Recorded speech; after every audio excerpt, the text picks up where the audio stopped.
Good morning, everybody. It's bright and early, and today is going to be a pretty fun day. I'm super excited about it because today we are picking garlic and planting beans where the garlic is. So I know in a couple of other videos I did talk about it as well, but garlic we planted in the fall, and what happens is over the winter it creates a really good base bulb root system. After it's grown quite a bit, it grows these things called garlic scapes, which is the flower of the garlic, and we already broke those off. There were a couple still left, so these 4 or 5 that I have here, I'm actually gonna go feed to my chickens.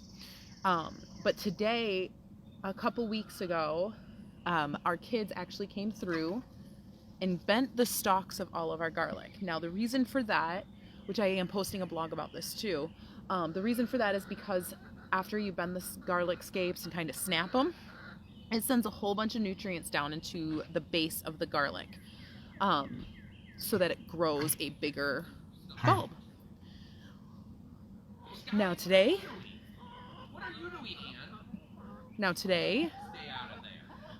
is gonna be a pulling the garlic up day. We have about 150 bulbs here, so we're going to pull those up, and then we are going to plant beans in this area, so pinto beans and green beans, and I'm super excited about it. So we're going to get today started.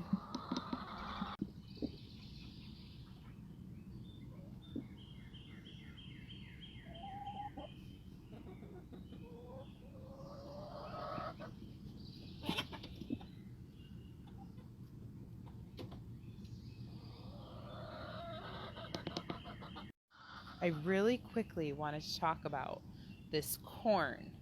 It is doing amazingly. This is the first year we actually might get a corn harvest.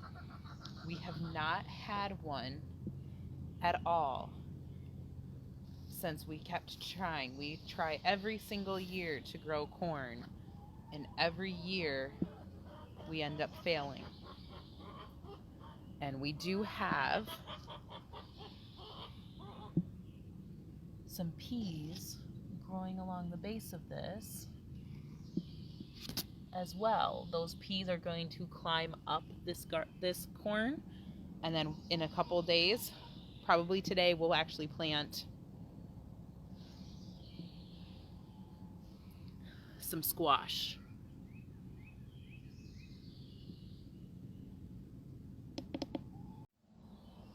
One thing I forgot to mention though is it actually rained last night, which it wasn't supposed to, but this is Michigan weather. You never know what you're gonna get. So as of right now, the sky is actually clearing up, so it's turning into a pretty blue sky, so we shouldn't get any more rain at all today.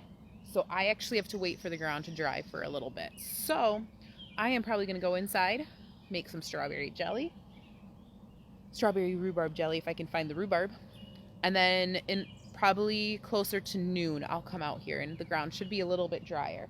I find it's easier to harvest garlic when the ground is dry. Carrots, you want to harvest it when it's wet. Garlic and onions you want to harvest when it's dry, because then the paper skin of the garlic and the onions won't rot. So I just got to wait a little bit longer before I can harvest this, but it will be done today.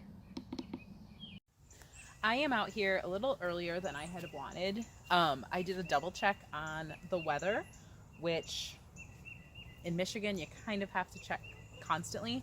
And the weather has actually changed to storming this afternoon, more than likely. So I am out here. I am going to start harvesting this garlic. I'm finding a couple more garlic scapes. It's fine. The chickens will get them. They'll be good. But we're going to start harvesting this garlic right now, and then we'll get it into the garage for some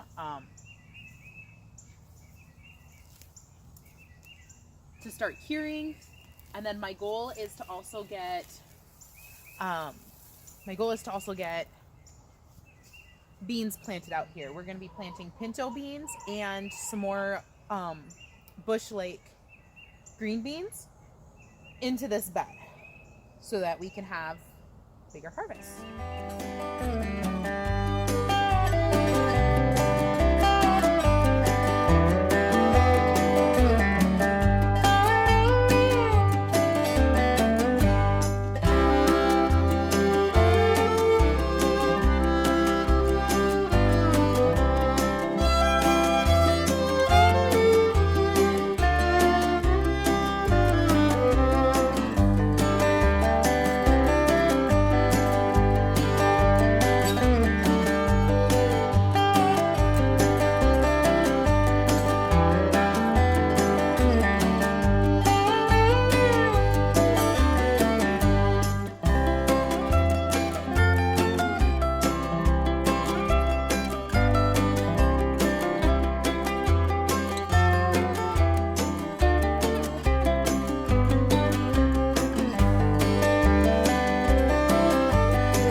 And of course, the girls have to get their dessert too. We are on the next step, which is the curing process. So we are in my garage right now. Do not mind any mess. We are ordering a dumpster soon to get rid of a bunch of stuff that we don't need. That's actually trash. It's all broken and busted, so we can't even recycle it or do anything with it. But we are going to be curing it. Now I have a table set up and have my dog's old kennel. And we're going to basically lay everything out in our garage because it's a nice, cool, dark place. And that is going to allow the garlic to dry or cure. And then it takes a couple of weeks and then we can cut the tops off and take it inside.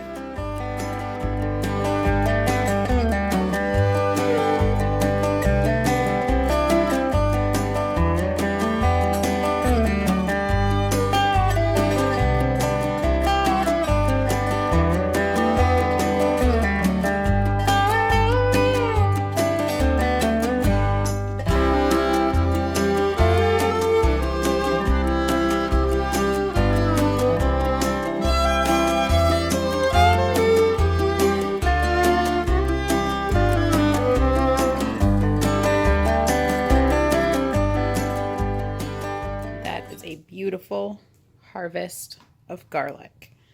And so now when it comes time to plant for next year, I'm going to go through these and actually find the largest bulbs, and we will plant those next year. So this really small ones will stay behind and we'll eat those, but the largest ones are going to go and be the seeds for next year.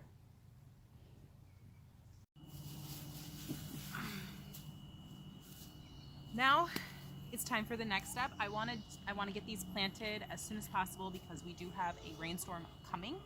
So what I'm going to do is I'm actually planting these where the garlic was, because I don't want to leave this bed empty. I want to make sure I'm getting as much out of this garden as I possibly can this year. We are planting, I think I mentioned it earlier, but we're planting pinto beans and Bush Lake green beans. Now this bed does have a layer of mulch on it. I'm leaving that because this mulch is a lot of maple leaves, and our soil, as I mentioned in one of the previous videos, is super alkaline. So this is actually going to do a couple of different things. It's going to add a bunch of acid into the soil that is very needed, but also it is going to be a good mulch layer to kind of help keep weeds at bay. We still get some, but it at least helps keep them at bay a little bit more. So I did soak these beans overnight to kind of get a jump start on the germination, and I can already tell some of them are starting to sprout, which is awesome. we are going to get started on planting these, so I am going to be pushing the seeds down a lot deeper than I normally would because I have to get through a layer of mulch. So let's go.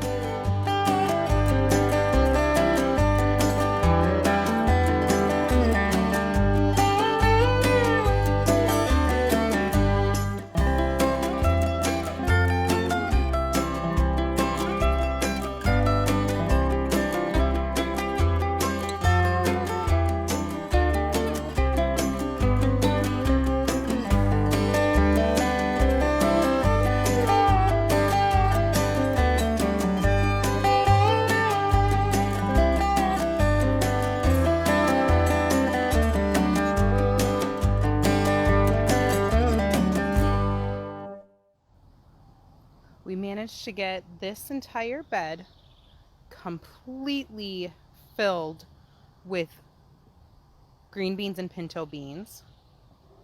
And then if we come over here, this entire bed, or this section right here, is now completely filled as well. And then over here in this corn bed, I was able to get green beans planted here, in this patch, and then along the back where some corn just never came up.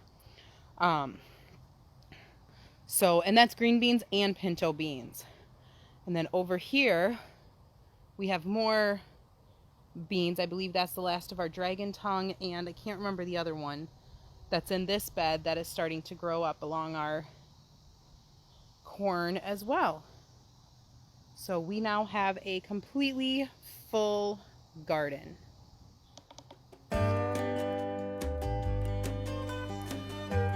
Don't forget to like and subscribe so you can keep up to date on what is happening at ZB Farms.